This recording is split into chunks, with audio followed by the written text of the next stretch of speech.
नमस्कार. मालिकेच्या आजच्या भागामध्ये आपल्याला पाहायला मिळणार आहे की नंदिनी, जीवा, त्याचबरोबर पार्थ, काव्या आता चौघही घरी आलेले आहेत आणि पुढच्या गोष्टींबद्दल बोलणं चालू आहे. कारण आता डिवोर्स तर कोर्टामध्ये फाईल केलेला आहे, परंतु या गोष्टी घरातल्यांना कशा सांगायच्या या बाबतीत मात्र त्यांच्या मनात आता शंका निर्माण झालेली असते. त्याबद्दल ते विचार करू लागलेले असतात. त्यासोबतच इकडे पार्थ काव्याला बोलत असतो. त्याचबरोबर जीवा आणि नंदिनी या दोघांच्या मध्येही त्याचबद्दल बोलणं चाललेलं असतं. त्यांनाही कळत नसतं की नक्की गोष्टी कशा पद्धतीने सॉल्व्ह करायच्या आहेत, काय केलं पाहिजे या गोष्टींचा विचार त्यांचाही चाललेला असतो. तेव्हा काव्या पार्थला म्हणत असते की काही नवीन आठवणी म्हणजे चांगल्या गोड आठवणी आपण सोबत घेऊन मग वेगळं होऊया. कारण आता वेगळं होणार आहोत ही गोष्ट ही ठरलेली आहेच, पण कटू आठवणी घेऊन वेगळं होण्यापेक्षा चांगल्या आठवणी घेऊन वेगळं झालेलं कधीही चांगलं, असं काव्या पार्थला बोलत असते. तेव्हा पार्थ पण हो म्हणतो, कारण पार्थलाही तिचं म्हणणं पटलेलं असतं. त्यासोबतच काव्या हे सगळं काही बोलत असते ते मनापासून बोलत असते. आणि पार्थ काव्या दोघंही आता समजूतदार आहेत. एकमेकांना समजून घेऊन एकमेकांपासून वेगळं होण्याचा विचार ते करू लागलेले असतात. त्याचबरोबर जीवा आणि नंदिनी यांच्यामध्येही तेच बोलणं असतं. पण आता त्याहीपेक्षा मोठा प्रश्न उभा राहतो, तो म्हणजे की नक्की करायचं काय. कारण जरी ह्या गोष्टी सगळ्यांच्या समोर आलेल्या असल्या तरीही त्यांना सगळ्यांना सांगताना कसं सांगायचं, वाटतं तेवढी सोपी गोष्ट नाहीये ही. कसं सांगायचं हे मात्र खूप मोठं आहे. कारण घरातल्यांना ह्या गोष्टी कशा कळणार आहेत, त्यांच्यापर्यंत हे कसं पोहोचवायचं आहे या गोष्टींचा विचार मात्र आता करू लागलेले असतात. नंदिनी ही जीवाला समजवण्याचा प्रयत्न करत असते. पण त्याचबरोबर आता रम्या जी आहे ती धावतच आईकडे येते आणि आईला सांगू लागते, अगं तुला माहिती आहे का की ते दोघं जण वेगळे होणार आहेत. तेव्हा वसू आत्या मात्र आता बोलायला सुरुवात करते. तिचं असं म्हणणं असतं की बघितलं का, कसं आहे माहिती आहे का, काहीही झालं तरीही ह्या सर्व गोष्टी ज्या घडलेल्या असतात त्या मात्र अशा आहेत. ती म्हणते की ऐनवेळी लग्नात त्या दीपकच्या मदतीने मी त्या नंदिनीला किडनॅप केलेलं होतं, का तर तुझं आणि पार्थचं लग्न व्हावं. आणि नेमकी ही गोष्ट ऐकलेली आहे ती पिहूने ऐकलेली आहे. कारण किती गोंधळ झालेला होता, काय झालेलं होतं, आणि त्याचबरोबर या सर्व गोष्टी घडत असल्या तरीही इतक्या विचित्र पद्धतीने त्या होतील हे मात्र समोर आलेलं नव्हतं. आणि आता इथे पिहूला हे कळलेलं आहे, म्हणजे लवकरच पिहू ही गोष्ट सर्वांच्या समोर आणणार. तर आजच्या भागाच्या रिव्ह्यूला आपण सुरुवात करूया.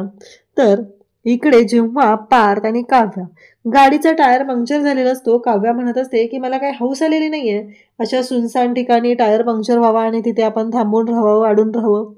कसं आहे माहितीये का, मान्य मला मी मागच्या वेळेस टायर पंक्चर केलेला होता, पण एक गोष्ट लक्षात ठेवा, हे 6 महिने ना सांभाळा मला. 6 महिने एकदा का झाले की मग संपलं. कसं आहे, त्यानंतर आभाळ जरी कोसळलं तरीही तुमच्या मागे येणार नाही. म्हणजे काव्या ज्या पद्धतीने बोलत असते ती मात्र खूपच भयानक असं असतं. काव्या म्हणत असते की नाही, मला माहिती आहे माझ्यामुळे हे सगळं झालेलं आहे, पण आता जे काही घडलेलं आहे ते आहे, पण आत्ता जी गाडी पंक्चर झालेली आहे, टायर पंक्चर झालेला आहे, त्याच्याशी माझा काहीही संबंध नाही. या भाषेत काव्या स्पष्ट बोलत असते.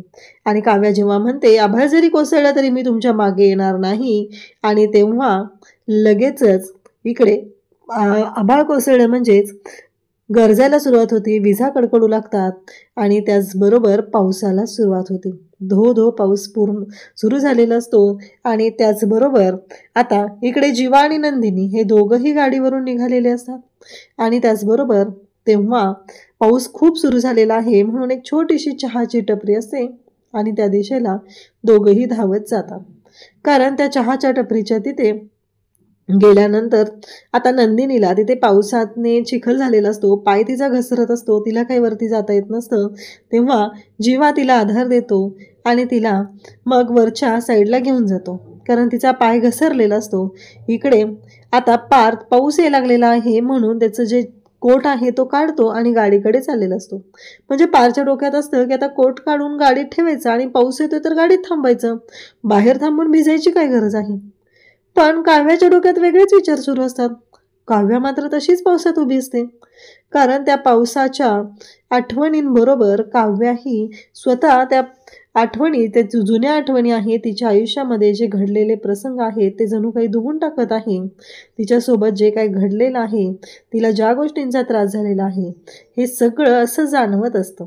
आणि त्याचबरोबर पार्थ मात्र काव्याकडे पाहत असतो. म्हणजे काव्या ही पावसात भिजत आहे. तिला जराही वाटत नाहीये की आपण काय करतोय, कुठल्याच गोष्टीचं काहीच जाणवत नसतं. अगदी बेधुंद होऊन त्या पावसामध्ये ती भिजत असते, चिंब होत असते. आणि त्याच वेळी मग पार्थही आता गाडीतून उतरतो आणि गाडीचा टायर चेंज करायला घेतो, कारण गाडीचा टायर चेंज करणंही तेवढंच गरजेचं आहे. जर टायर चेंज केलं नाही तर काय, पुढे काय, हा मोठा प्रश्न उभा राहतो. म्हणून काव्या तशीच पावसात भिजत आहे. पार्थचं लक्ष काव्याकडे आहे आणि काव्या मात्र अगदी बेधुंद होऊन त्या पावसामध्ये भिजत आहे. इकडे जीवा आणि नंदिनी त्या एका टपरीच्या ठिकाणी थांबलेले असतात आणि मग दोघंही एकमेकांकडे पाहत असतात. फक्त ते एकमेकांशी नजरेने बोलत असतात. आणि मग तिथे आल्यानंतर जीवाच्या लक्षात येतं की गाडीला चावी तशीच राहिलेली आहे. म्हणून जीवा जो आहे तो गाडीची चावी काढण्यासाठी गाडीकडे धाव घेणार असतो. तेवढ्यात नंदिनी त्याला दाखवते की ती चावी तिच्या हातात आहे. त्यासोबतच जीवा मात्र आता नंदिनीकडे पाहतो. नंदिनीने ती चावी काढून आणलेली असते. आठवणीनं ती चावी सोबत तिनं आणलेली असते. आणि त्याचबरोबर या सगळ्या गोष्टी आता सुरू झालेल्या असतात. आणि मग जीवा नंदिनीकडे पाहतो. त्यालाही बरं वाटतं, तिने चावी काढून आणलेली आहे. मग दोघंही तिथं थांबलेले असतात. पावसाने जोर धरलेला असतो आणि नंदिनी जी आहे तिच्या अंगावर खूपच पाऊस पडत असतो, ती भिजत असते.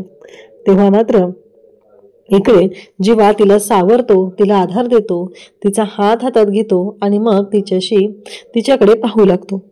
दोघंही एकमेकांकडे पाहत असतात. ज्या आठवणी आहेत त्या आठवणी जिवंत ठेवण्याचा प्रयत्न करत असतात. परंतु इकडे काव्याच्या डोक्यात वेगळेच विचार सुरू असतात.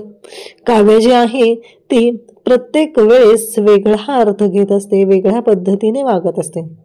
इकडे एक कपल तिथं असतं. ते दोघंही एका कपातून चहा घेत असतात.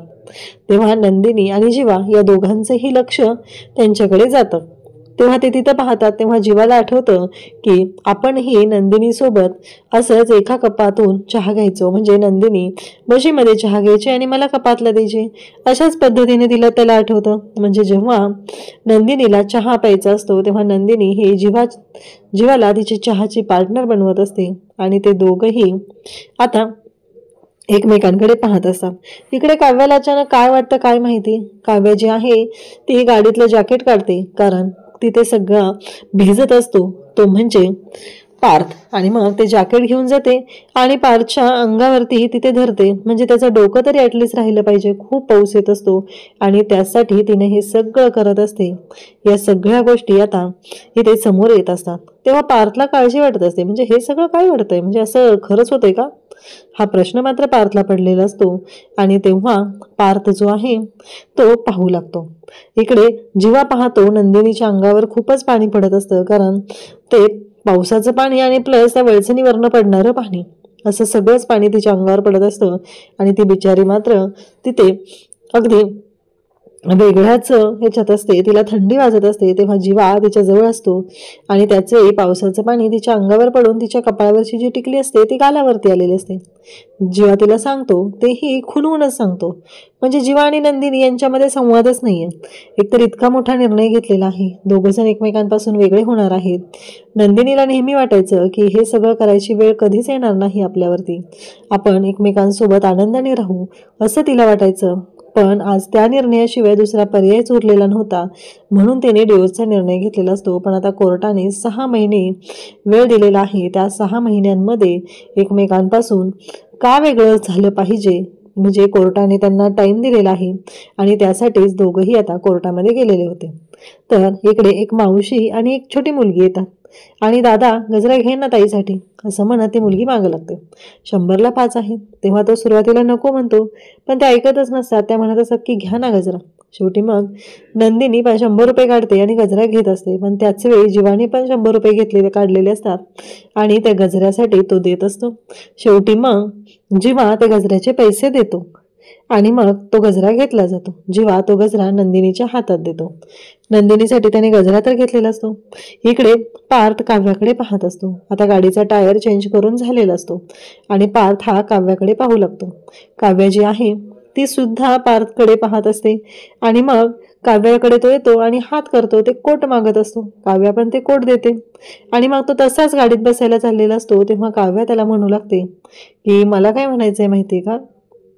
तेव्हा पार्थ तिच्याकडे पाहतो. काय झालं असं तो विचारू लागतो. तेव्हा मात्र काव्या सांगत असते, मला असं वाटतंय की अशी ओली कपडे घेऊन गाडीत जर बसलं तर मात्र गाडी सगळी ओली होईल ना, असं काव्या बोलते. मग दोघं जण मिळून ते कोट जे आहेत ते पिळत असतात, त्यातलं पाणी काढत असतात. कारण काव्याने तो कोट त्याच्या डोक्यावर धरल्यामुळं तो जरा जास्तच ओला झालेला असतो, म्हणून त्यातलं ते पाणी बाजूला करत असतात.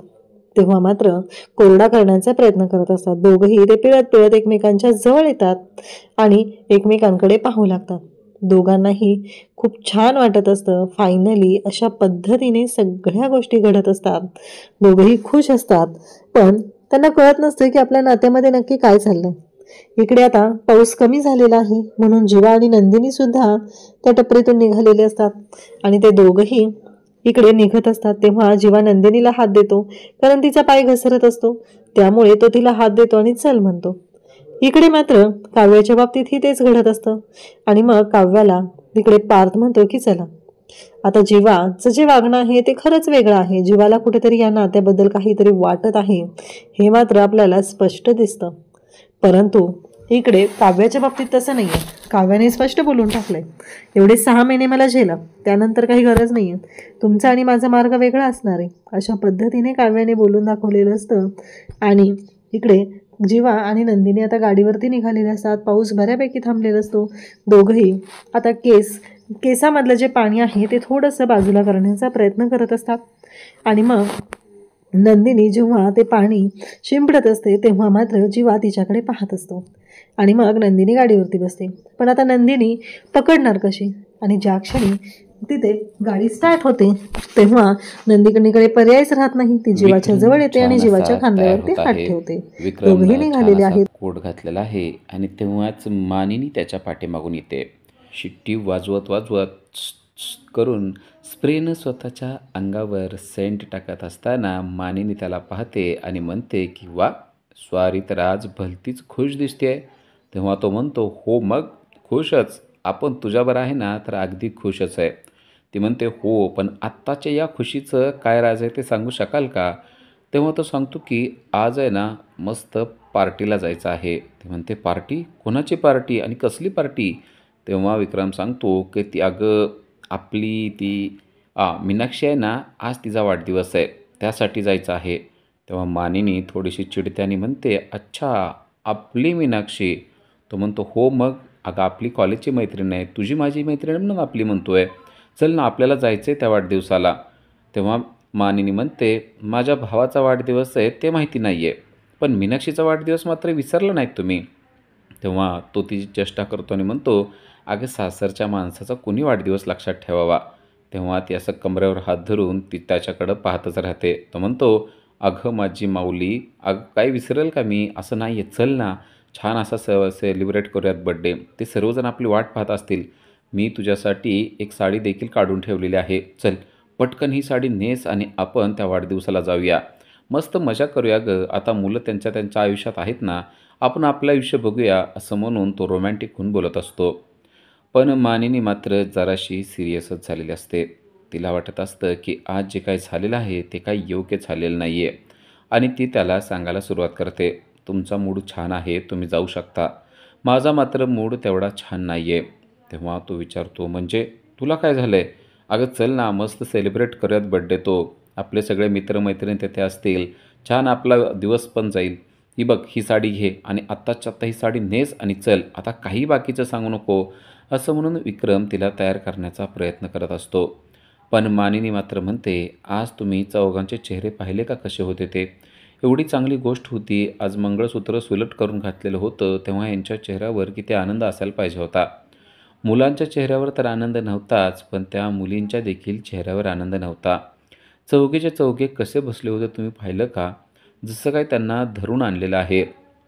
महिन्यापूर्वी लग्न झालं तेव्हा देखील हीच परिस्थिती होती आणि आता महिना होऊन उलटलाय वर 28 दिवस झाले तरी देखील हीच परिस्थिती आहे.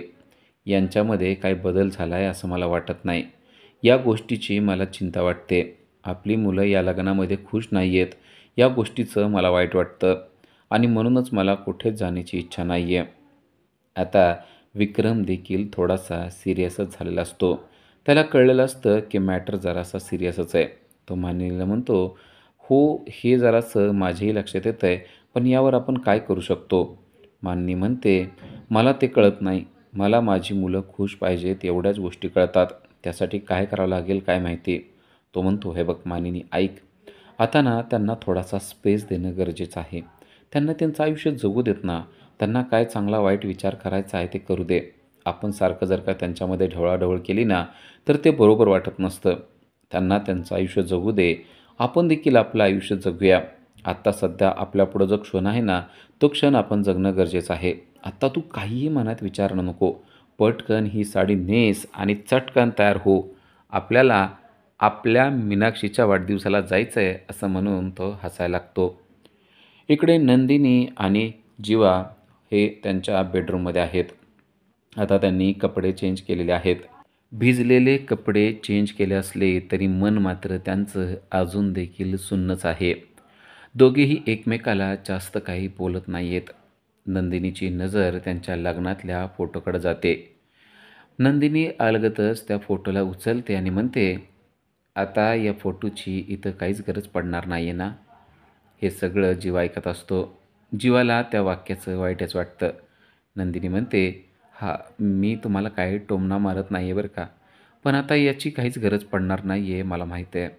आता फक्त 6 महिने. 6 महिन्यामध्ये आपलं नातं हे कायमचं तुटणार आहे. या गोष्टीचं मला खूप वाईट वाटतं. आजपर्यंत मी आश्रमामध्ये कितीदा तरी न्यायालयात गेले होते. पण तेव्हा काहीतरी चांगलं काम घेऊन गेले होते. आता मात्र तसं नाही आहे. आज मी स्वतःसाठीच न्यायालयाची पायरी चढले आणि ते पण कोणत्या कामासाठी तर माझा संसार मोडण्यासाठी. काय माहिती मी जे काही केलं आहे ना त्यावर माझा विश्वासच बसत नाही आहे. मी माझा संसार मोडण्यासाठी तिथपर्यंत पोचले. मला असं वाटत होतं की मी माझ्या लग्नाच्या गोष्टी माझ्या मुलांना नातवांना सांगेल, अगदी रंगवून रंगवून सांगेल. पण आता नाही. आता हे सगळं इथंच उद्ध्वस्त झालेलं आहे. हां, माझ्या डोळ्यातून जरी पाणी येत असलं ना तरी देखील तुम्ही वाईट वाटून घेऊ नका. आता हे जास्त दिवसाचं नाही आहे. आता मी रडायचं नाही असंच ठरवलं आहे. आता मी पुन्हा एकदा पहिली नंदिनी होणार आहे. ती होती ना हसत खेळत राहणारी, दुसऱ्याची फिरकी घेणारी, आश्रमामध्ये मनापासून काम करणारी, ती नंदिनी मी होणार आहे. त्यामुळं आता ही नंदिनी फार दिवस तुमच्यासमोर नाही आहे. 6 महिन्यामध्ये आता सगळं काही संपणार आहे. पण मी एक गोष्ट तुम्हाला सांगू, आपलं नातं संपणार आहे हे आपल्याला माहीत आहे. मग आपण हे नातं चांगलं जगूया. या नात्यामधला कडवटपणा काढून टाकूया. म्हणजे तुम्ही आणि मी जेव्हा एकमेकापासून वेगळं होईल ना तेव्हा आपल्यामध्ये गोड आठवणी राहतील. नंदिनी एक एक गोष्ट बोलत असते आणि जेव्हा ते शांतपणे ऐकत असतो. जीवाच्या तोंडातून एक शब्द देखील निघत नसतो. नंदिनी किती दुखावलेली आहे ही गोष्ट त्याला समजलेली असते. नंदिनी त्याला म्हणते की पण एक गोष्ट मात्र मी चांगली केली आहे ते मला चांगलं वाटतंय. मी तुमच्या मनाप्रमाणे केलं. तुम्हाला डिवोर्स पाहिजे होता ना तो डिवोर्स मी आता तुम्हाला दिलेला आहे. तुम्हाला मी माझ्या बंधनातून मुक्त केलेलं आहे. या गोष्टीचा आनंद मात्र मला कायमस्वरूपी असेल. विनाकारण तुम्ही माझ्या बंधनात होतात ती गोष्ट मला देखील पटत नव्हती. असो, आता फक्त 6च महिने आपल्याकडे राहिलेले आहेत. बघूया आता यामध्ये आपल्याला काय काय करता येतं आहे. फक्त मला असं वाटतं आहे की आता कडवट कोणत्याच गोष्टी करायला नको. जी गोष्ट तुम्हाला चांगली वाटते ती गोष्ट मी करण्याचा प्रयत्न करेल आणि मला जी चांगली वाटते आहे ती गोष्ट तुम्ही पण करण्याचा प्रयत्न करा. इकडे पार्थ आणि काव्य देखील त्यांच्या बेडरूममध्ये आहेत. पार्थ काव्याला म्हणतोय, "आज मला एका गोष्टीचा खूपच आनंद झाला आहे. आजपर्यंत मी तुमच्या मनासारखी एकही गोष्ट करू शकलो नाही, पण आज मात्र मी तुमच्या मनासारखी एक गोष्ट करतोय. तुम्हाला माझ्यापासून डिवोर्स पाहिजे होता ना, आता मी तुम्हाला माझ्यापासून मुक्त करतोय. मी तुम्हाला डिवोर्स देतोय. या गोष्टीचा खरं तर मला आनंद होतोय.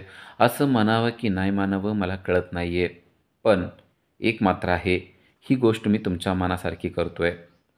काव्या देखील शांतपणे पार्थचं बोलणं ऐकत असते. तिला देखील झालेल्या सगळ्या गोष्टीचं खूपच दुःख वाटत असतं. खरंच आता आपण पार्थपासून आयुष्यभरासाठी वेगळं होणार, या गोष्टीची चिंता तिच्या देखील मनामध्ये स्पष्टपणे दिसत असते. पार्थ तिला बोलत असतो आणि तेव्हाच बाहेरून सर्व काही रम्या ऐकत असते. रम्याला तर आसुरी आनंदच झालेला आहे. तिला जे वाक्य ऐकायचं होतं तेच वाक्य तिच्या कानावर पडलेलं आहे. पार्थ आणि काव्या यांचा डिवोर्स होणार आहे ही गोष्ट तिला आता स्पष्टपणे समजलेली असते. अरे वा, ही तर आनंदाची बाब आहे. आत्ताच्या आत्ता जाऊन आईला सांगते म्हणून ती उड्या मारतच आईकडे गेलेली असते. उद्याच्या भागामध्ये आपल्याला पाहायला मिळतं की आता ही सगळी गोष्ट आईबाबांना कशी सांगायची या गोष्टीवर ते मात्र खूपच दुःखी झालेले आहेत. ही गोष्ट जेव्हा त्यांना कळेल तेव्हा त्यांना किती दुःख होईल, पण हे त्यांना सांगणं गरजेचंच आहे असं पार्थ काव्याला सांगत आहे. तर तिकडे नंदिनी देखील जीवाला हीच गोष्ट सांगत आहे की आत्ताच्या आत्ता आपल्याला ही गोष्ट आईबाबांना सांगणं गरजेचं आहे. त्यांना हे सत्य कळणं गरजेचं आहे. आपण जो काही निर्णय घेतला आहे तो त्यांना सांगूया. जीवा म्हणतोय, पण या सगळ्यावर ते कसे रिॲक्ट करतील? नंदिनी म्हणते, कसं रिॲक्ट करायचं हा आता त्यांचा अधिकार आहे. आपण जे काही केलं आहे हे मात्र त्यांना सांगणं गरजेचं आहे. आता त्यांच्यापासून काहीच लपवून ठेवायला नको असं ती त्याला समजावून सांगत आहे. तर इकडे वसुंधरा रम्याला सांगते की दीपकनं नंदिनीला पळवून नेल्याचं जे केलेलं होतं ते मीच सांगितलेलं होतं. म्हणजे ती स्वतः सांगते की या प्लॅनमध्ये मी होते आणि तेव्हा हे सगळं पिहूने ऐकलेलं आहे. हे सगळं पिहू ऐकते तेव्हा तिला मोठा धक्काच बसतो, कारण तिला कळलं आहे की वसुंधराने हा सगळा प्लॅन केलेला होता आणि त्यामुळंच या चौघांचंही आयुष्य बर्बाद झालेलं आहे. आता लवकरच ती हे सत्य सर्वांना सांगेल आणि वसुंधरा किती कपटी आणि खुंची आहे हे आता सर्वांसमोर आल्याशिवाय राहणार नाही. आता वसुंधराला घराच्या बाहेर धक्के मारत हाकलून दिलेलंच आपल्याला पाहायला मिळेल. अशाच अपडेटसाठी आजच आमच्या चॅनलला सबस्क्राईब करा. थँक्यू.